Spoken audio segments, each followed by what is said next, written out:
You're here. Excellent. Thank you, Gregory.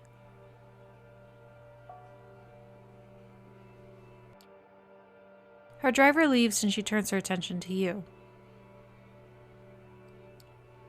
I hope you had a good few nights and made some new acquaintances, but I have to say I'm happy to see you, Lamar. Thank you for coming.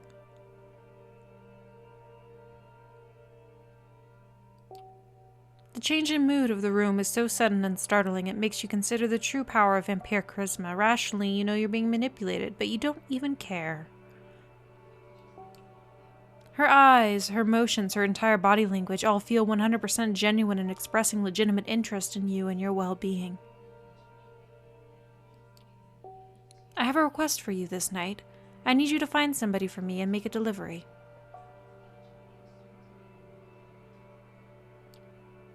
She points to the statue at the side of the room. You notice a plain-looking flash drive lying on the edge where the inanimate archer's bow touches the pedestal.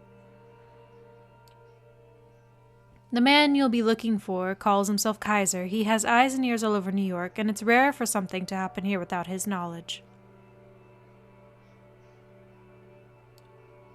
I'll need you to take this flash drive and bring it to him. In exchange, he will give you an address, which I need to know as soon as possible.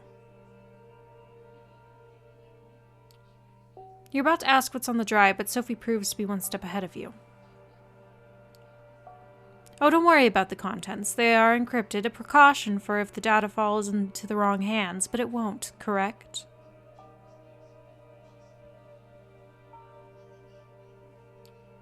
She gives you a smile that just a handful of nights ago would make you feel like melting. Oh, and Lamar, Kaiser is a Nosferatu that twisted to form the lineage of kindred. He is old, and his age has made him even more paranoid than others of his clan tend to be.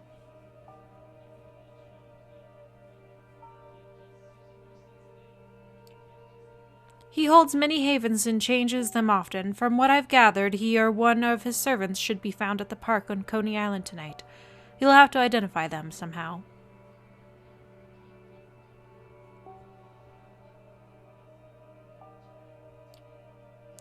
I'm told Kaiser has spent many of his nights these past few years being driven around the city in a black limo. Maybe keep an eye out for it.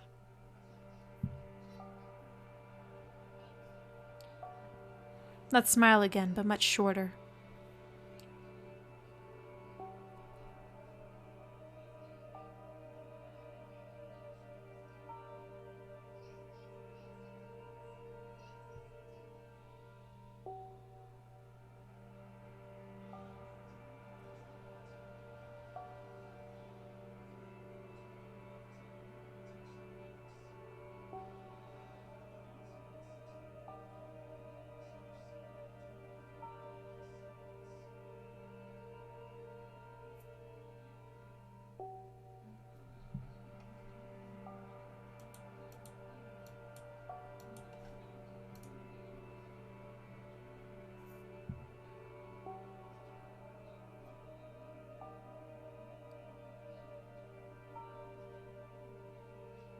Anything more you can tell me about Kaiser?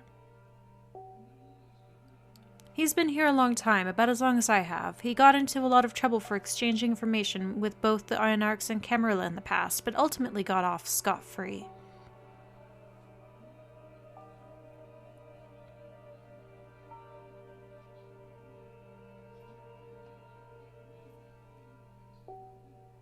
Kaiser's web of information proved to be strong enough to shield him from the consequences of playing both sides. Some say that's the best proof of his abilities. In any case, be careful when talking to him. He's very particular about everyone's etiquette except his own. Good night, and good luck.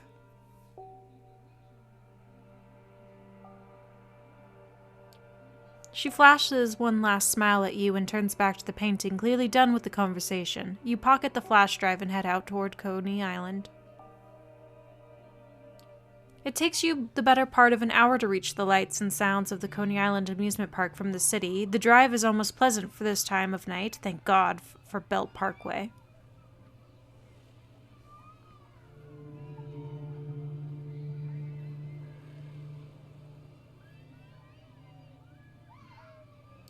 There are plenty of people here tonight, but nobody who stands out as a traveling purveyor of secrets. Then again, if they did stand out, it would be kind of pointless, right? Nothing to do but figure out the right approach.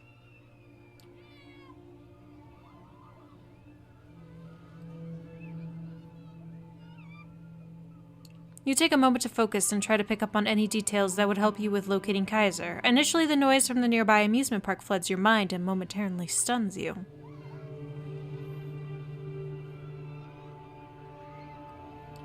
A child's crying, the loud bang of a car door closing, the bright old-school logo of the Cyclone roller coaster all overload your senses, and you have to lean on a nearby booth to stay upright.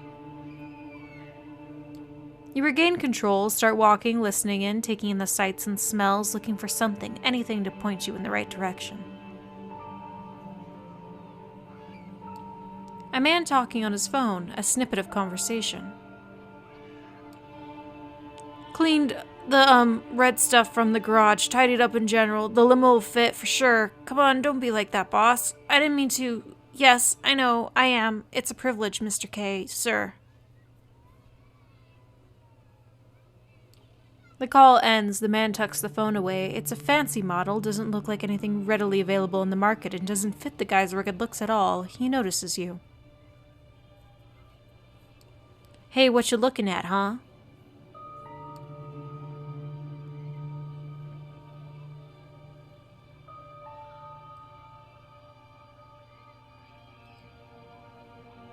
Looks like you're just the guy I was looking for. Care to call your boss again for me? Huh? No, I think you heard wrong. Piss off.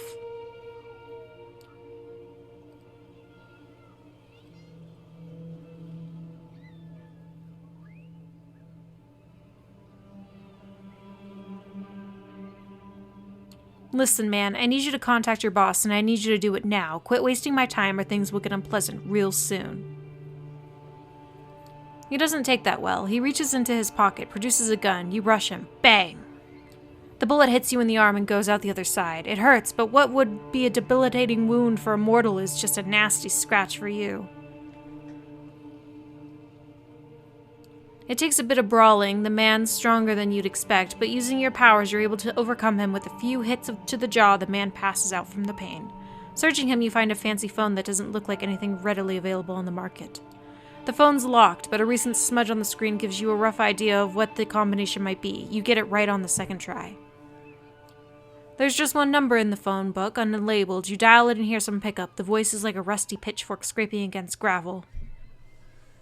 Jackie, you're messing up my snuff session here. It better be something big.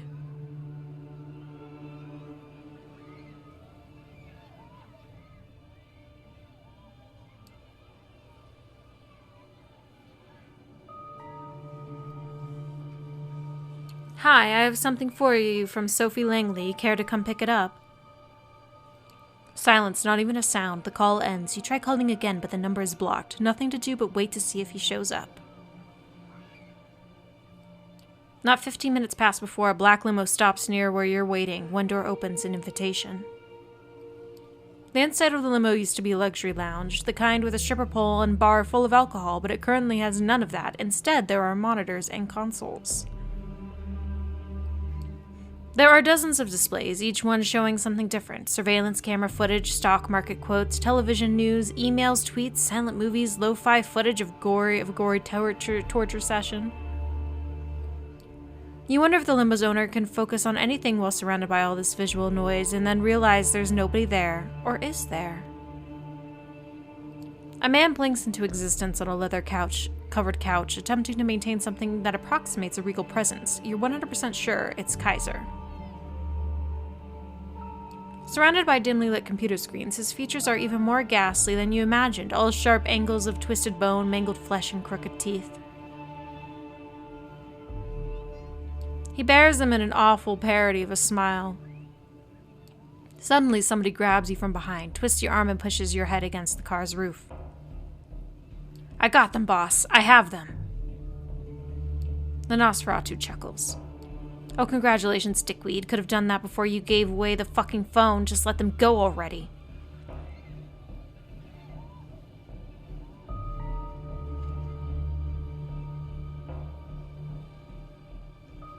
But you going to make me repeat myself, you thick motherfucker? He lets go. You take a look at him. The man is confused and clearly hurting. He flashes you an angry stare, but obeys his boss's orders to the letter. What are you waiting for? Formal invitation? Get in the car. We have some talking to do. The door is closed behind you.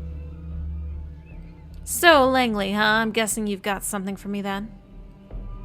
You reluctantly pull the flash drive from your pocket and slowly pass it to Kaiser. He plugs it into the USB port on the arm of his chair and displays the data on one of the screens that happens to be turned away from you. It takes him about a minute to access the data. Who do you people think I am? I saw this footage a week ago. He removes the flash drive and throws it back at you in disgust. Tell Sophie the deal's off. She wants her address, she can give me something else.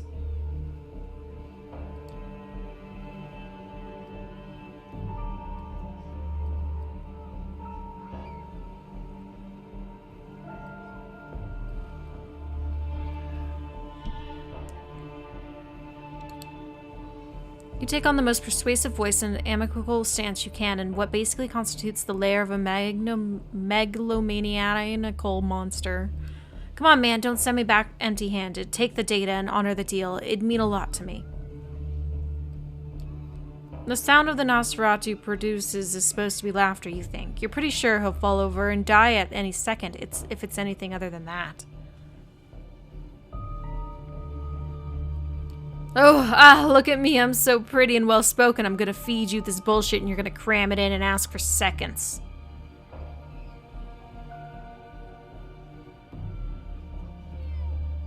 Who the fuck do you think you are? You know what I should do to you for trying to pull that trick on me? I should mutilate your face and rub sulfur into the wounds, rip out your tongue out and use it to stuff a fucking turkey. Well, I see I'm in a gracious mood tonight, plus I hate turkeys. They disgust me. So I'm going to give you a chance to make this little transgression up to me. I'll contact you. Maybe I'll even throw in that stupid address so Langley can shove it up her cunt. But right now, unless you want me to get really pissed off, you'll show yourself out.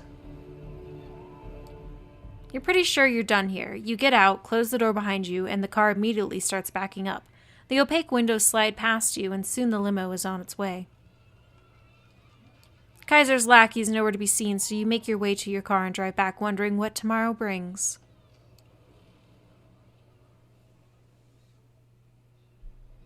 You're walking down the street towards your haven. In some other town, the sidewalks would be deserted this time of night. In New York City, there are plenty of passerbys going about their business. It's easy to be paranoid when you're a vampire surrounded by a crowd of humans. The Kindred have many enemies. All of those enemies have one trait in common. They're invisible, indistinguishable from normal humanity. Other vampires, hunters, all look like people. Is that old man just a tired restaurant worker or a Kindred thrall tailing your movements? Are the officers idly waiting in a patrol car, ordinary cops, or Second Inquisition specialists looking to end undead threats? This kind of thinking leads to madness, but you can't shake the feeling that someone is watching you. It's not the first time you felt like this. Following the queue of so many mortals around you, you stop at a street corner to casually survey your surroundings, as if you were trying to remember which turn to take. You look around obstinately at street signs, but in reality to see if someone really is following you. Ostensibly, sorry. Down the street where you came from, a crowd of young drunk men argue loudly about baseball. There's an indistinct figure standing behind them, almost impossible to notice. A woman, probably. The men unconsciously move around her as they start to walk away, still mouthing off at each other. Whatever this is, it's probably something you have to take care of. Best case, someone is tailing you. Worst case, you'll be attacked and killed. Unfortunately, being undead has its limitations. The sun is coming up soon, and you'll be burnt to a crisp if you stay on the streets. You reach your haven and settle in for the day, disconcerted by the idea that someone might know where you live. Or sleep. As you wake from your slumber and emerge from your haven for the night, you notice a familiar face on the other side of the street standing on the corner and looking straight at you. It's Kaiser's lackey whom you met recently, Jackie. He nods to you, encouraging you to approach.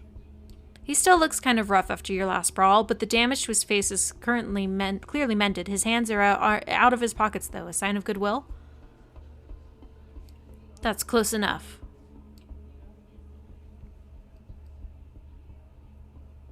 Let me guess, this is not a social visit. Kaiser sent you. Don't say his name out loud, idiot. He takes a look around just to make sure nobody's listening in on your conversation. Yeah, he sent me. I'm supposed to give you this. He produces a crumpled piece of paper from his jacket pocket and hands it to you. Read it, memorize it, give it back here. It's a letter. The paper might be just a page ripped out of a spiral notebook, but the writing on it is exquisitely detailed and deliberate. It reads, Time to square your debt with me. Go to the wine shop at 232 Mulberry Street and ask for the 1821 Special Reserve Donatello Negro Amaro.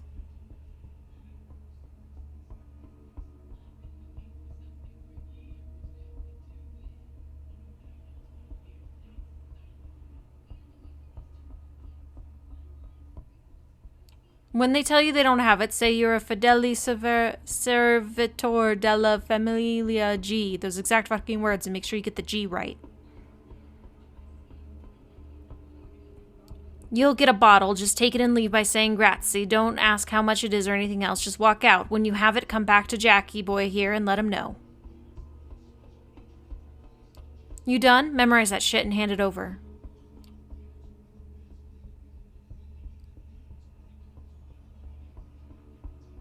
Letters, passwords, what's with all this cloak and dagger nonsense? That's how the boss likes it, and who am I to argue? I just do what he says. You about done with the letter? You note the phrases and address mentioned in the letter, then hand it back to Jackie. He immediately reaches for a lighter and burns the letter, putting out the ashes with his boot. So yeah, when you do what the boss asks, come back here so I can tell you where to go next. I'll be in that alley over there, so find me when you have the item, whatever it is. I don't know, and the boss made it extra clear that I shouldn't care, so I don't. See ya. He shuffles away and leaves you to pursue the lead from the letter. Time to pay a visit to La Nolita. You arrive at the address mentioned in the note. Not counting local restaurant patrons, the street is mostly empty at this time of night, but curiously the wine shop is still open. Inside, a small middle-aged woman with curly hair stands behind the counter in front of a wall filled with wine bottles. There's a door at the back of the room with a small table and chair occupied by a man in a black faux leather jacket with slick combed-back hair. He's reading a newspaper, but he pauses as a little bell rings. When you open the door, he takes a sip from a small steaming cup, then gets back to his broadsheet. Good evening, how can I help you?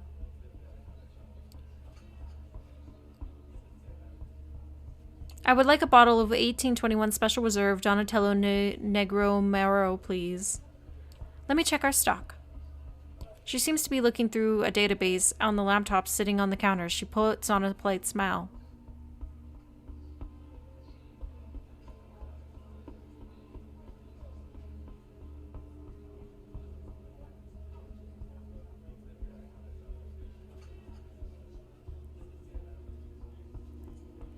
I'm afraid we don't have that one at the moment. Sorry.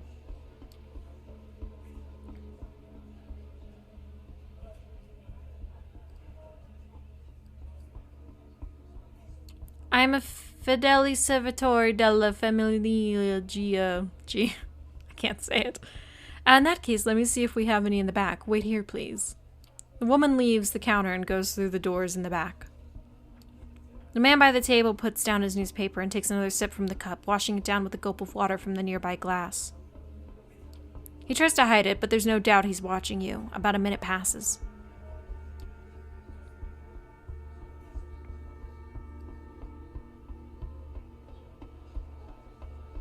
You remind yourself of what Kaiser wrote in the letter and keep quiet, patiently waiting for the woman to return from the back of the store. The man finishes his drink and starts doodling on the newspaper, his eyes darting to you every so often.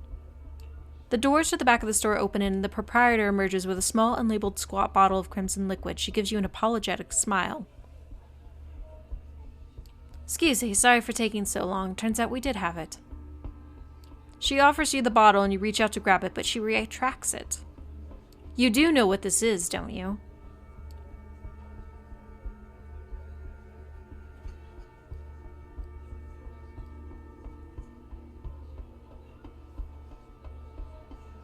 Listen, I don't have time for this. I knew the phrase, right? Just hand it over. She gives her companion a quick look. He's on edge, his knuckles white on the chair, but he's just watching you. Of course. Here. Deciding you've pushed your luck far enough, you nod and exit the store. Then take a brisk walk to your car. Nobody follows you as you leave Nolita and drive back to your apartment. It takes you some time to find a parking spot, but you finally get out of the car and start looking for Jackie. He's not far from where you parted ways just under 2 hours ago. Got the goods? I sure do. Cool, stand by. Gotta make the call. He takes a few more steps into a narrow space between the two buildings and takes out the same high-tech phone you saw him carrying last time. Hey, boss. Yeah, they have it. Where do I point them to? Okay, yeah, I'll tell them to go there right away. He puts the phone back in his pocket and turns back to you. Well, it's point. Half an hour, so you better step on it. See you around. With only a flippant salute, Jackie starts walking down the street. You make your way back to the car and drive. You had to push the speed limit to make it on time, but you're here. Willets Points is quite a change of scenery. The place is a post-industrial dump, the nearby stadium notwithstanding. You stop your car once you realize that if you go any further down, the potholes will kill your chassis. You step out into one of the gashes in the asphalt, splashing in ankle-deep water.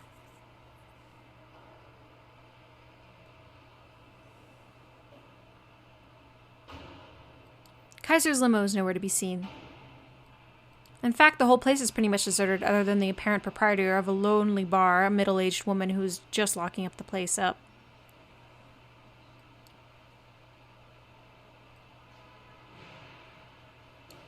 This is too perfect an opportunity to not take advantage of.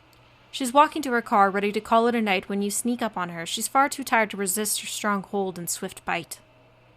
You can taste the caffeine in her veins, smell the cheap cigarettes in her hair, and the cooking grease in her clothes. She passes out. You assault the closing note of a long day at work. You let her down gently and feel a pang of remorse. You pick up the car keys she dropped and place her in the driver's seat. She'll find an explanation for passing out like this for sure. The bright lights of a car pulling over down the road illuminate you as you close the door. It's a black limo. Kaiser's finally here, it would seem. Same as last time, the car door opens but nobody comes out. You know the drill. This time, Kaiser's visible when you look inside. You sit down and close the door behind you. So you pulled it off without a hitch then. Give it here. You hand the bottle over to the Nosferatu. He uncorks it gently, takes a whiff and puts the cork back in. Yeah, that's the stuff. I can see you're useful beyond your charm and with the subtlety of a battering ram. Good to know. Here's Langley's precious address. He passes you an envelope with what feels like a thick card inside.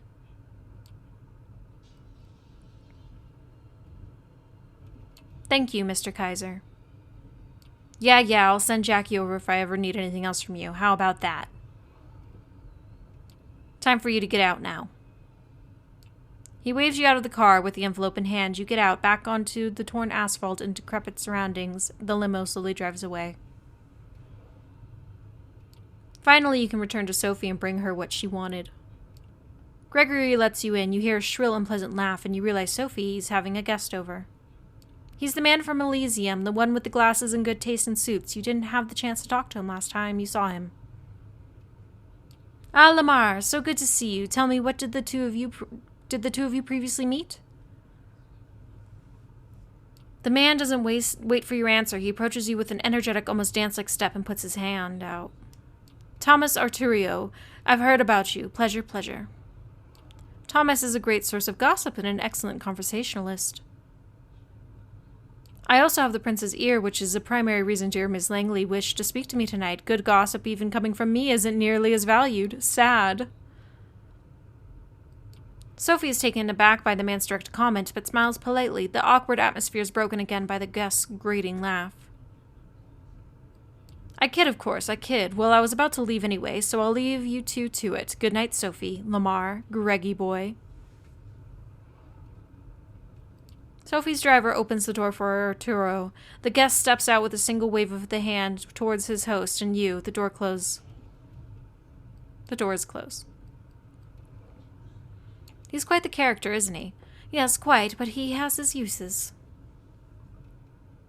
Thomas has clout in court and access to many juicy details on everyone from the prince to the lowliest primogen. It's useful to have him on your side, even if his eccentricity requires some patience. Eccentricity. Speaking of patience, you have been putting mine to the test lately. Did you manage to contact Kaiser and acquire what I asked for?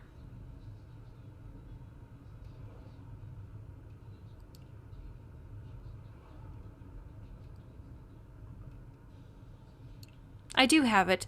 He gave me this card. Apologies for keeping you waiting. She retrieves the envelope from you.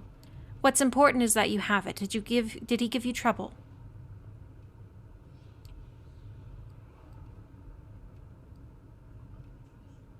He made me go on an entirely separate escapade to retrieve a bottle of wine from a store in Nolita. I had to use code phrases and whatnot. Wine shop code phrases, that degenerate pest. She's visibly agitated but calms down and smiles at you. Don't worry about it. I'll make sure that whatever Kaiser had you do, it'll blow over. Kaiser. She opens the envelope and looks at the card. You notice the same lettering you saw on Kaiser's note from before, but can't see the details. Her eyes widen.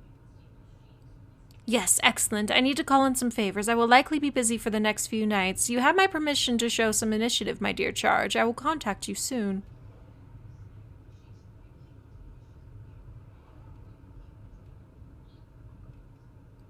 With that, Sophie ushers you outside and you are left to do with the rest of this night's hours as you like.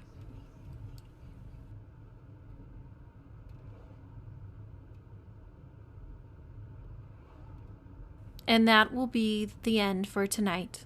Thank you for watching.